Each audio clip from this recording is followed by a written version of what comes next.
Halo teman-teman semuanya, selamat datang kembali di channel YouTube kami.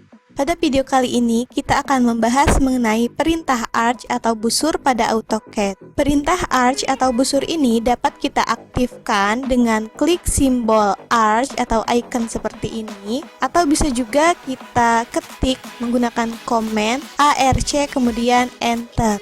Oke, di sini kita lihat untuk perintah arch ini memiliki beberapa metode yang dapat kita gunakan dalam membuat busur. Namun pada kali ini saya hanya akan menjelaskan beberapa metode yang paling penting saja yang dapat kita gunakan untuk membuat busur. Karena kalau kita perhatikan lagi, untuk 3 metode terakhir ini sebenarnya sama saja dengan metode yang di sini. Hanya saja perbedaannya adalah urutan penginputannya saja. Oke, untuk mempermudah pemahaman teman-teman semua, di sini saya akan langsung saja mempraktekkan. Yang pertama-tama saya ingin mempraktekkan untuk metode 3 point atau 3 titik. Oke, di sini saya tidak akan menggunakan perintah dengan komen yang diketik melalui keyboard, tetapi saya akan menggunakan icon ini untuk mempermudah, dan juga karena perintah arch atau busur ini jarang kita temui atau jarang kita gunakan. Oke, yang pertama 3 point, kita klik 3 point. Kemudian setelah itu kita perhatikan kotak dialognya. Di sini kita diminta untuk mendefinisikan start point atau titik pertama. Oke, di sini saya sudah ada beberapa titik untuk mencontohkan. Misal saya ingin titik pertamanya adalah di titik 1 ini, kita klik saja di sini. Lalu setelah itu kita diminta untuk mendefinisikan second point atau titik kedua. Misal saya ingin titik keduanya di sini, dan setelah itu kita diminta untuk memasukkan endpoint atau titik terakhir. Titik terakhir saya ingin klik di sini. Nah, lalu jadilah dia sebuah busur dengan metode 3 point. Oke, selanjutnya untuk metode start center end. Caranya sama seperti tadi, klik dulu icon ini, kemudian pilih start center end. Setelah itu kita harus memperhatikan kotak dialognya. Di sini kita diminta untuk menentukan titik pertama. Saya ingin titik pertamanya di angka 1, kita klik. Kemudian kita diminta untuk menentukan center point atau titik tengah. Saya ingin titik tengahnya di angka 2, di sini kita klik. Lalu selanjutnya kita diminta untuk menginput endpoint atau titik akhir. Saya ingin titik akhirnya di sini, lalu kita klik. Jadilah dia sebuah busur seperti ini dengan metode start center end. Oke, untuk metode selanjutnya ada start center angel. Untuk metode start center angel ini berarti kita diminta untuk menginput titik pertama atau start point, kemudian titik tengah atau center, kemudian kita juga akan menginput nilai sudut atau besarnya sudut. Oke, di sini saya sudah menyediakan beberapa titik untuk kita contohkan. Kita aktifkan dulu untuk perintah busur atau arch, kemudian kita pilih start center angel. Setelah itu kita diminta untuk menentukan titik pertama atau start point. Saya ingin titik pertamanya di sini. Kemudian setelah itu kita disuruh untuk menginput center point. Saya ingin center pointnya di sini.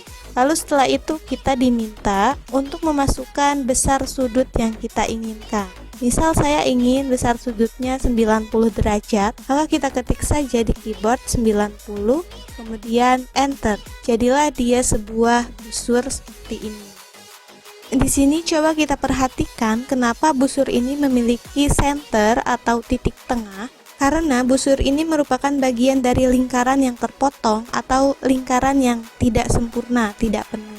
Maka dia mempunyai titik center atau titik tengah. Oke, next selanjutnya kita akan contohkan membuat busur dengan metode start center length. Berarti dia ada titik awal, kemudian ada titik tengah, dan kita memasukkan panjang tali busur. Oke, caranya kita klik icon arc, kemudian kita pilih start center length. Di sini kita diminta untuk mendefinisikan titik awal atau titik pertama. Kita klik di sini. Kemudian setelah itu kita diminta memasukkan center point atau titik tengah. Saya ingin center pointnya di titik ini. Kemudian setelah itu kita diminta untuk memasukkan panjang busur seperti ini. Misal saya ingin panjang busurnya adalah 3000. Saya ini memakai satuan milimeter ya teman-teman. Dan kita enter, jadilah dia busur seperti ini. Oke. Oke, next selanjutnya kita akan mencoba membuat busur dengan menggunakan metode Star and Angel. Berarti ini ada titik awal, kemudian ada titik akhir, dan juga kita memasukkan sudut. Pertama-tama kita klik dulu icon ini, kemudian kita aktifkan Star and Angel, kemudian kita pilih titik pertama atau start point, lalu setelah itu kita diminta memasukkan end point atau titik akhir, saya ingin di sini. Lalu setelah itu kita diminta untuk memasukkan besarnya sudut. Di sini saya ingin sudutnya 140, lalu enter. Jadilah dia busur dengan metode Star and Angel.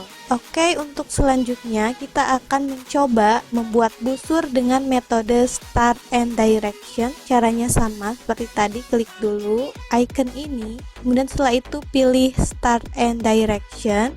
Kita perhatikan kotak dialog di sini. Kita diminta untuk menentukan start point, titik pertama. Saya ingin start point di sini. Setelah itu kita menentukan end point atau titik akhir. Saya ingin di sini.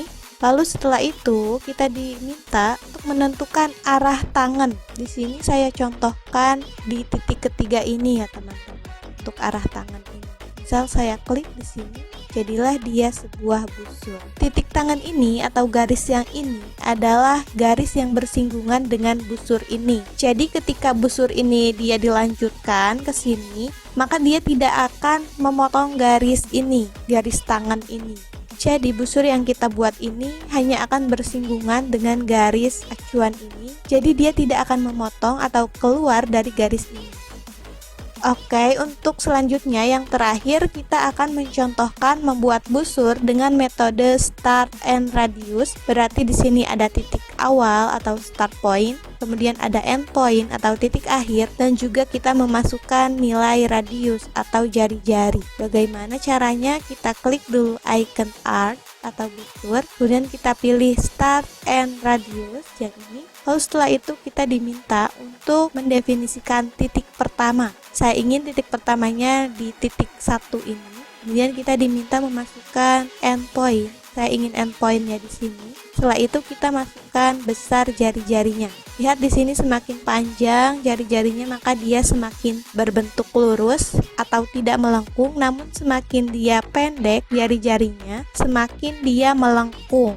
Oke, di sini saya ingin jari-jarinya adalah 1200. Kemudian enter. Jadilah dia seperti ini.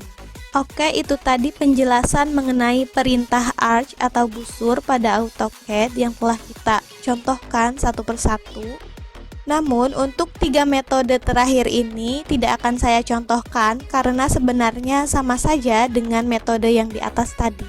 Hanya saja dia berbeda urutan untuk menginputnya. Seperti itu teman-teman, boleh mencobanya sendiri di rumah. Oke, sekian saja untuk video kali ini. Terima kasih telah menonton video ini sampai selesai. Semoga dapat bermanfaat dan dapat membantu teman-teman.